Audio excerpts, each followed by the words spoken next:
Carlos Enríquez escribe algo, lo veo difundido en Facebook, muchos le agregan cosas y yo no voy a resistirme a esa tentación. Pero habla de la grieta, un nefasto periodista alguna vez se subió a un escenario y habló de la grieta como si fuera un invento o que alguien lo dijo en una literatura, como adjudicándole también una nueva grieta a la Argentina. La grieta es vieja. Estos tipos envenenaron a Mariano Moreno y lo arrojaron al océano, pero la grieta la inventamos nosotros en la década pasada. Déjate de joder. Dejaron a San Martín solo contra los realistas y lo mandaron al exilio porque no quiso usar el ejército libertador en contra de su propio pueblo. San Martín después quiso volver, claro, cuando estaba Dorrego como gobernador de la provincia de Buenos Aires.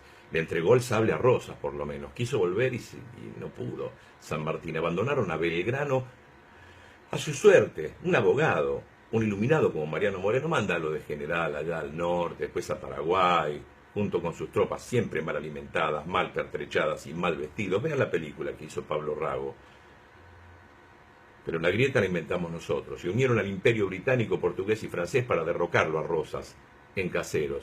Pero la grieta la inventamos nosotros. Asesinaron a Facundo Quiroga en Barranca Yaco y fusilaron a Manuel Dorrego, pero la grieta la inventamos nosotros. Se fueron a la Patagonia a asesinar originarios, robarles todas sus tierras, esclavizar a sus hijos, a sus mujeres, para regalarles millones de hectáreas a los actuales dueños de la Argentina. ¿Quiénes son? Los Amadeo, los Luro, los Martínez de Oz, los Achával, los Quintana, los Anchorena, los Alzagonzué, los Blaquier. Toda esa gente se repartió las tierras que remató Bullrich. Era un rematador, lo hacía en el patio, que ahora es un shopping. Hay una avenida que lo honra a Bullrich. Fíjate vos, son esos tipos. Pero la grieta la inventamos nosotros. Durante la década infame, el fraude patriótico ponía en el poder a también, no se llamaban CEOs en ese momento, pero toda una casta oligárquico-burguesa, y se trocaban entre ellos lo que cortaban el bacalao, sin participación de la voluntad popular. Pero la grieta la inventamos nosotros. Ajá. Le hicieron un diario personal para él, y cuando quisieron lo derrocaron. Al primer gobierno patrio popular de don Hipólito Yrigoyen. Pero la grieta la inventamos nosotros. Los principales colaboradores de ese nefasto militar llamado Félix Uriburu se llamaban Horacio Rodríguez Larreta y Federico Pinedo. No es que estos sean muy viejos. No, se llamaban igual sus parientes. Siempre estuvieron enroscados, entongados en el poder. Bueno, intentaron desestabilizarlo a Perón con difamaciones y diatribas en su contra. Cuando no lo lograron, bombardearon la Plaza de Mayo con aviones nuestros, militares nuestros, sueldos nuestros. Bombardearon la Plaza de Mayo asesinando trabajadores civiles inocentes desarmados, como aquel tranvía repleto de escolares que iban a visitar la Casa Rosada. Dejaron un tendal de cientos de muertos, cientos de heridos, cientos de mutilados de por vida.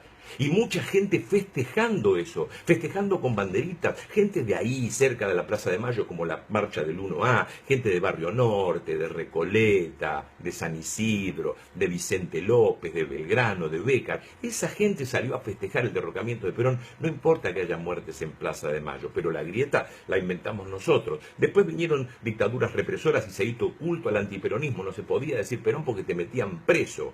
Volvió Perón. Se nos fue 2 años después y volvieron a derrocar un gobierno democrático. Esta vez la dictadura genocida más sangrienta, nefasta y perversa que el poder económico pudo instaurar para subsumirnos en el modelo económico neoliberal igual a este, de destrucción de industrias y empleos nacionales, dejando al pueblo trabajador por debajo de la línea de pobreza y a los chicos morir por desnutrición infantil, mientras los ricos se hacían cada vez más ricos. Son los mismos apellidos, pero vino Alfonsín. Recobramos la democracia y sentó en el banquillo a los militares. Y le puso el pecho a las balas. Hay que recordar que fue el primer presidente que nos habló de Clarín y el nefasto poder que tenía este medio a los argentinos. El primer presidente que habló del poder nefasto de Clarín fue Alfonsín. Yo me acuerdo y se puede ver en YouTube, como se puede ver en YouTube cómo la sociedad rural lo silbó durante media hora en su discurso. Pero ¿quiénes se creen que lo silbaron? ¿Los peones? No, ellos estaban lustrándole los huevos a los toros. Eran los Alzagonzué, los Blaquier, los Menéndez Betti, los Alchorena, los Martínez de Oz, todas estas familias de siempre, los Alchourrón, sí. Bueno, esa gente.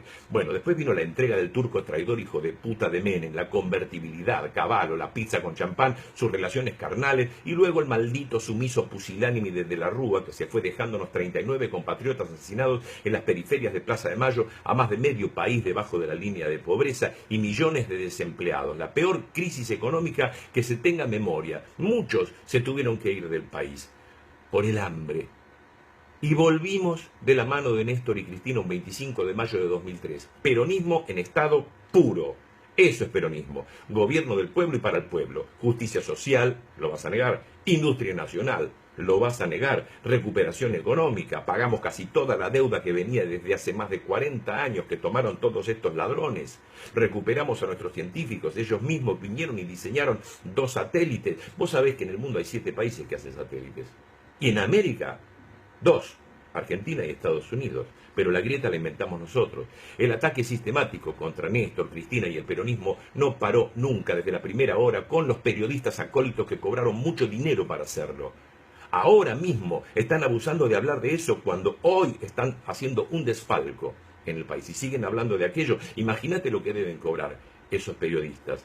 Se le acusó de ser bipolar, de ser un vegetal, de no ser quien gobernaba, de ser quien gobernaba en las sombras, de mantener vagos, de crear pobres, de regalar plata, de robar, de matar a su esposo, de matar a un fiscal, de terrorista iraní, de irse a pedir asilo a Ecuador. Nunca nada de todo eso se cumplió. A ver, ¿dónde está lo de las Seychelles? ¿Dónde está la plata de Máximo en Suiza? Todas investigaciones truchas. El cuadernito Gloria, donde la secretaria de Néstor anotaba secretos interesantes, las muertes que provocó Aníbal Fernández. ¿Dónde quedaron esas investigaciones? ¿Qué se cumplió de todo eso? La Tupac Amaru llena de armas. ¿A dónde están? Las hubiera mostrado. Todo trucho. Todo falso, pero la grieta la inventamos nosotros. Y ahora dicen que somos el síntoma de una enfermedad mucho más compleja. Los mismos que en campaña dijeron que venían a unir a los argentinos, a cerrar la grieta horrorosa que nosotros inventamos. Hoy el pueblo vuelve a pasarla mal. En 17 meses tomaron la mayor deuda externa de la historia, regalaron los recursos naturales, mega devaluaron, se cagan en la industria nacional, se cagan en las pymes y quisieron soltar a los genocidas con el 2x1 de la corte, pero te siguen diciendo que a la grieta la inventamos nosotros. Algún día vas a tener que darte cuenta. Y Pablo Abeluto, el ministro de Cultura, que tuve a 1 metro hace pocos días, es el que cortó la posibilidad de que vos te enteres de estas cosas, porque los Kirchner inventaron, crearon, forjaron el Instituto de Revisionismo Histórico para que la historia se revise y no tengamos más a Bartolomé Mitre en un billete ni a Roca. Que se estudie como corresponde la historia, pero no les conviene, nunca les convino que se sepa cuál es la historia. Y por eso vino Pablo Abeluto, servil, a cerrar el Instituto de Revisionismo Histórico que estaba presidido por mi amigo Pacho O'Donnell. Decime si no tengo que tener repulsión por ese personaje y de todos sus amiguitos.